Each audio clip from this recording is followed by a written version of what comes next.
Quelqu'un sort de nulle part, il te donne de l'argent gratuitement comme ça pour rien. Hé ma chérie, parce que tu es trop belle. Non, il faut avoir peur. Il faut avoir peur. C'est vrai qu'il y a des gens bienveillants et tout, mais je vous dis, le Njor, Kaloku. Le Njor n'est pas... Hello! Ça va? Tu es sûr? Ok, souris même si ça ne va pas sourire. Tu as envie, c'est déjà ça. Hein? Il faut sourire à la vie. Quand tu as le souffle de vie, tu as déjà tout. Voilà. Bonjour à tous et à toutes. J'espère que vous allez bien. Moi, ça va super bien. Je souhaite la chaleureuse bienvenue aux nouveaux abonnés. Ici, nous parlons de développement personnel, d'astuces de vie quotidienne, de beauté, de santé, mais aussi de spiritualité. Alors, si ces sujets te parlent, bienvenue, tu es sur la bonne chaîne. Alors, pour tous ceux qui ne vont pas bien, qui souffrent de toutes les manières que ce soit, j'ai 3 conseils comme vous le connaissez. Mon refrain de toujours. Confiez-vous à Dieu, car il est vraiment le seul qui puisse vous sortir de toute situation compliquée. Restez positif, car tant qu'il y a la vie, il y a espoir. Être triste n'a jamais résolu le problème de quelqu'un. Et enfin, faites du bien autour de vous et vous verrez que vous recevrez toutes les grâces que vous méritez. Alors aujourd'hui, on se retrouve pour un sujet assez particulier. On va parler de spiritualité. Je vous ai dit, ici on parle de développement personnel, d'astuces de vie quotidienne, de beauté, de santé et de spiritualité. Voilà. Donc aujourd'hui, on va parler de spiritualité. Je vais vous dire pourquoi est-ce que rien n'est gratuit sur Terre. Comment faire pour attirer ce que l'on demande au Seigneur, au Papa d'en haut, au grand barbu, bref, comme vous voulez. Voilà. Tout ça, c'est dans la suite de la vidéo. Alors, si ça s'intéresse, on se retrouve tout de suite après le générique. Voilà.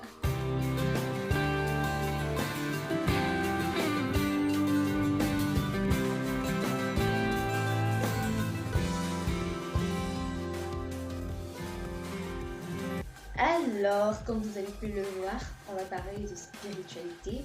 Je vais vous dire pourquoi est-ce que rien n'est gratuit sur Terre, parce qu'il y a une raison.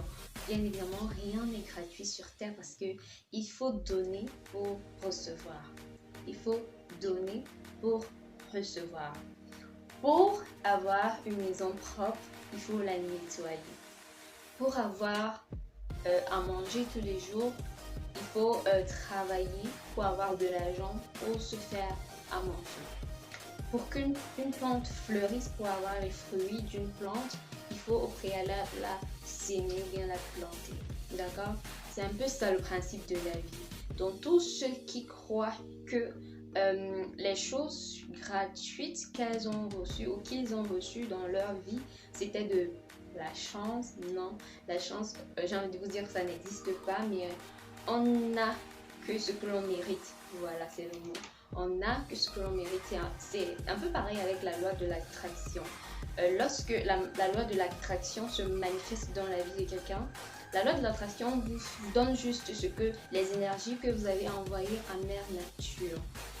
Elle ne va pas créer des choses pour vous donner, bien des situations pour vous les donner. Elle va simplement vous rendre ce que vous avez passé le temps à émettre comme vibration dans la nature. Alors c'est pareil. Je vais également vous prendre un autre exemple dans le cas des gens qui font les pratiques occultes. Est-ce que vous avez déjà demandé pourquoi est-ce que ces gens-là réussissent? Est-ce que vous avez déjà posé la question? Simplement parce que dans les pratiques occultes, là-bas, c'est vraiment du tic au tac. Je ne m'y connais pas, mais je fais beaucoup de recherches. Donc ne croyez pas que parce que j'en parle comme ça, c'est parce que je suis là-bas. Donc voilà, ça c'était une parenthèse.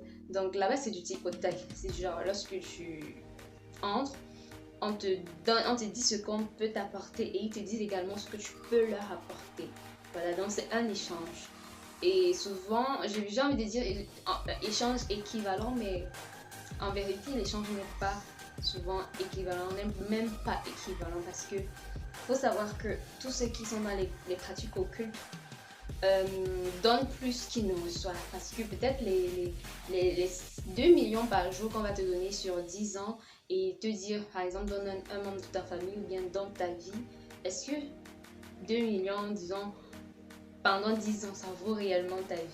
Non, je pense pas. Donc, en ce qui concerne particulièrement les pratiques occultes, l'échange n'est jamais équivalent, mais dans tout ce qui se passe sur Terre, dans le monde entier, il y a toujours un échange. Toujours un échange. C'est juste pour nous faire comprendre que rien n'est gratuit.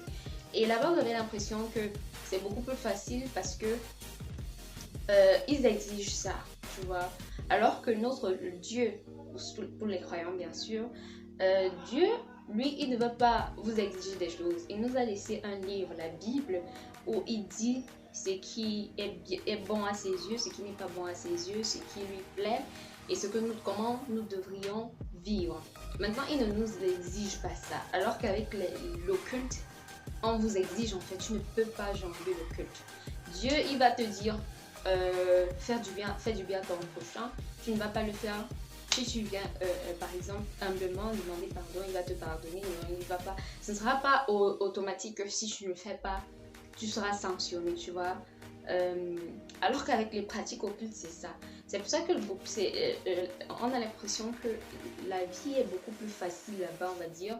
Parce que là-bas, c'est quoi? Dès que tu entres, on te dit par exemple, ok, tu vas donner ta vie, on va te donner beaucoup d'argent sur 10 ans, donc tu auras 2 millions par jour pendant 10 ans. Voilà, le marché c'est que toi tu donnes ta vie, ok, tu es ok. Et voilà, le marché il est fait en fait. Ce que vous devez savoir, c'est que pour attirer, pour avoir des choses dans votre vie spirituelle, pour les croyants, c'est le même processus que dans les pratiques occultes. Lorsque vous demandez des choses à Dieu, vous devez également être prêt à faire des sacrifices. Je vous prends un exemple. Nous sommes bientôt en fin d'année. Nous sommes au mois d'octobre, bientôt au mois de novembre, et puis décembre, et puis l'année se terminera. Vous avez forcément des choses que vous avez demandées à Dieu pour l'année 2023. Alors, si vous avez demandé des choses à Dieu pour l'année 2023, ou alors pour cette année même qui est en train de se terminer, et que vous n'avez fait aucun sacrifice, comment est-ce que vous voulez recevoir ce que vous avez demandé à Dieu? Ça fonctionne de la même façon. Lorsque vous demandez des choses à Dieu, vous devez également être prêt à faire des sacrifices. Tu demandes à Dieu, Seigneur, cette année, je souhaite avoir un enfant, par exemple. Tu dois également faire un sacrifice. Tu souhaites avoir un enfant, ok. Tu peux par exemple décider de commencer à faire des dons dans les orphelinats, d'aider les nécessiteux, de faire du bien, d'arrêter de juger les gens, d'arrêter les commérages, d'arrêter... bref, vous voyez un peu, c'est ce genre de choses. Ça doit être un échange équivalent. Et l'avantage, c'est que avec Dieu, c'est équivalent. Voire, il vous donne même plus que ce que vous allez sacrifier, vous voyez. Donc, avec Dieu, c'est bon positivement. Le positif est beaucoup plus grand que ce que vous donnez. Alors que dans les pratiques occultes, ce que vous donnez est beaucoup plus grand que ce que vous recevez. Je ne sais pas si vous voyez la nuance. Donc voilà, c'est un peu ça. Donc dès le moment où vous décidez de demander dans votre prière quelque chose à Dieu, soyez prêt à faire des sacrifices.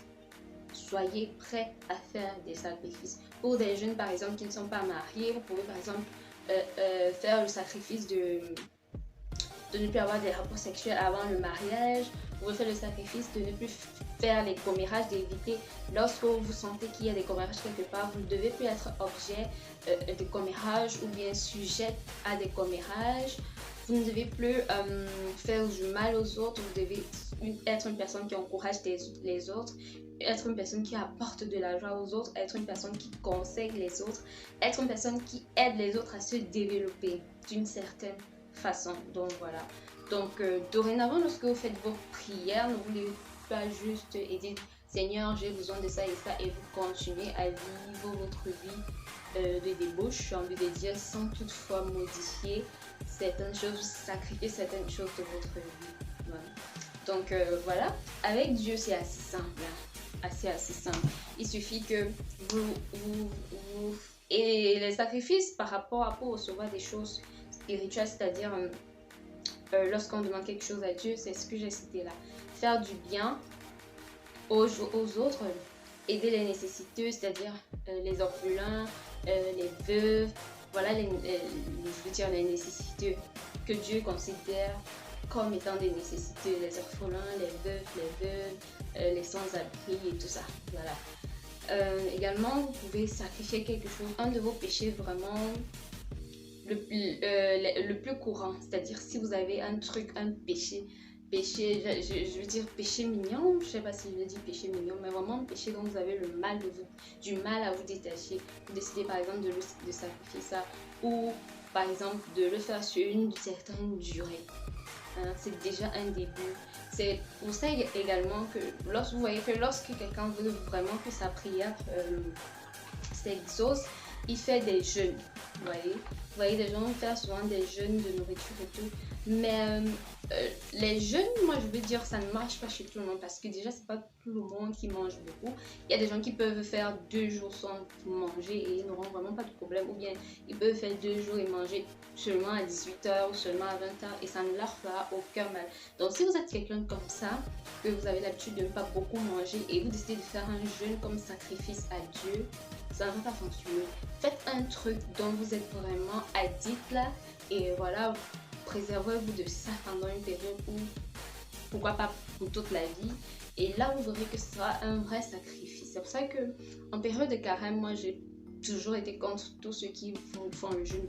Je dis pas que le jeûne est une mauvaise chose, le jeûne est un très bon sacrifice, mais vous ne pouvez pas faire le jeûne alors que par exemple vous n'avez pas l'habitude de manger.